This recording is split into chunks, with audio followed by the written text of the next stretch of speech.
secrecy is repugnant in a free and open society.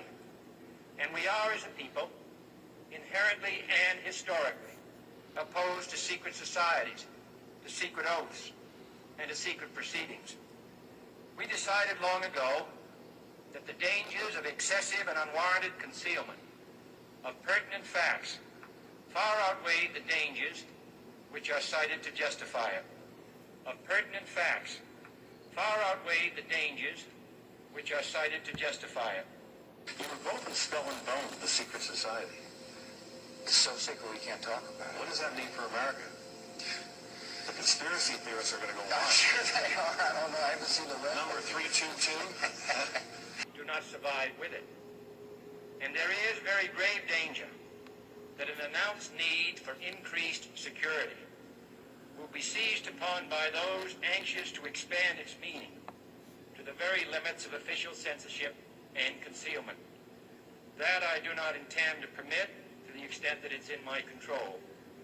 And no official of my administration, whether his rank is high or low, civilian or military, should interpret my words here tonight as an excuse to censor the news, to stifle dissent, to cover up our mistakes, or to withhold from the press and the public the facts they deserve to know.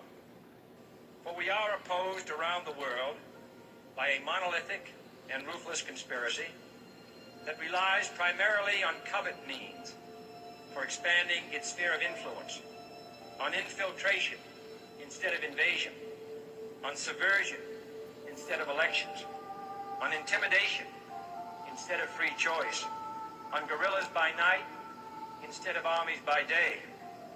It is a system which has conscripted vast human and material resources into the building of a tightly knit, highly efficient machine that combines military, diplomatic, intelligence, economic, scientific, and political operations.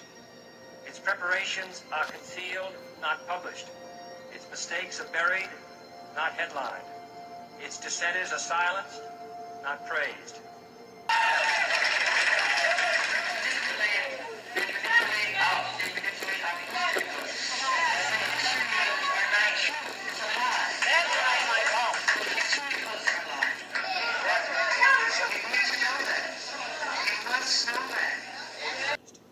Because, I mean, I've always sort of suspected that there was a God, even when I thought it was an atheist. I think all our society is run by insane people for insane objectives. It's the same thing I'm expressing all the time, but now I can put it into that sentence that I think we're being run by maniacs for maniacal ends. You know? If anybody can put on paper what our government and the American government, etc., and the Russian, Chinese, what they are actually trying to do, you know, what they think they're doing, I'd be very pleased to know what they think they're doing. I think they're all insane. You know, but I'm liable to be put away as insane for expressing that. I think they're all insane. You know, but I'm liable to be put away as insane for expressing that. You know, that's what's insane about it. The United States of the red, white, and blue. And we live in a place now that feels just about like a plantation. We're all indentured servants. You know, when I found out there were 8 presidents before George Washington, I wanted to smack somebody. You know, I wanted to know why I was taught otherwise. Just tell me the whole story. I'll fill in the blanks, but don't tell me something that you think I'm supposed to know. Prophecy is what we all have to go by now. This is not what we're used to in the United States. It's almost as though there's no need for God and no need for religion. And some of us are against the Illuminati. We are against the Illuminati at our own detriment. When people are against the Illuminati, then they get punched in the face all the time. The press hates them. Nobody likes them.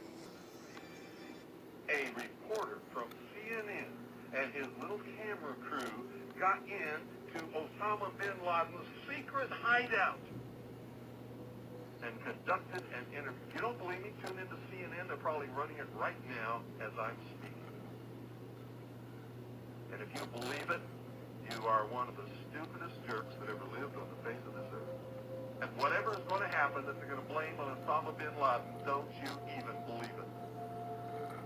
When you tune into CNN, they're probably running it right now as I'm speaking. And if you believe it, you are one of the stupidest jerks that ever lived on the face of this earth. And whatever is going to happen that they're going to blame on Osama bin Laden, don't you even believe it. Osama bin Laden is their creation, and he is serving them well. And whatever is going to happen that they're going to blame on Osama bin Laden, don't you even believe it. Osama bin Laden is their creation, and he is serving them well. When in hell are all you people going to wake up? Are you kidding me?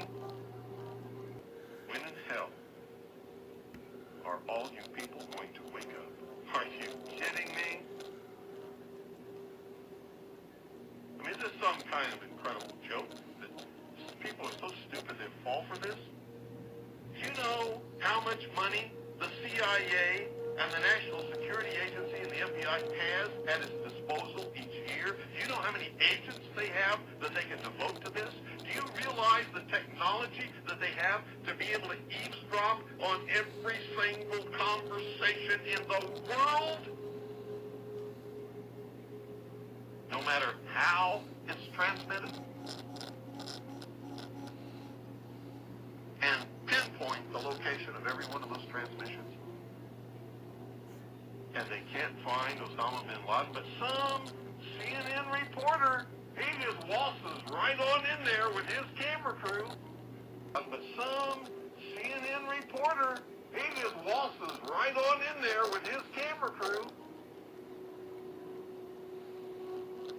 Just like he knew where they were all the time.